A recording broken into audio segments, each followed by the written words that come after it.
एकदा एक साधा पण श्रद्धाळू माणूस स्वामी समर्थांना भेटायला अक्कलकोटला गेला. पण तिथे पोहोचल्यावर कळालं की स्वामी समर्थ समाधीस्थ आहेत. तो माणूस खूप निराश झाला. त्याचं स्वामींवर अपार प्रेम होतं. तो मनात म्हणाला, स्वामींना एकदा भेटायचं स्वप्न होतं, पण आता तेही शक्य नाही.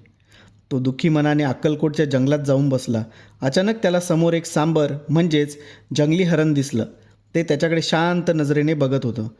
मग त्याच्या डोळ्यासमोर एक अद्भुत दृश्य आलं. त्या सांबराच्या शिंगात त्याला स्वामी समर्थांचं तेजस्वी रूप दिसलं. त्याला विश्वासच बसला नाही. पण मन भरून आलं, डोळ्यात अश्रू आले. तेवढ्यात एका साधूने त्याला सांगितलं, स्वामी प्रत्येक ठिकाणी आहेत. श्रद्धा असेल तर ते कुठल्याही रूपात दर्शन देतात. या कथेचा संदेश, स्वामी समर्थ फक्त शरीर रूपात नव्हतेच, तर ते आजही प्रत्येक भक्ताच्या हृदयात आहे. श्रद्धा असेल तर त्याचं दर्शन कोणत्याही रूपात होऊ शकतं. श्री स्वामी समर्थ.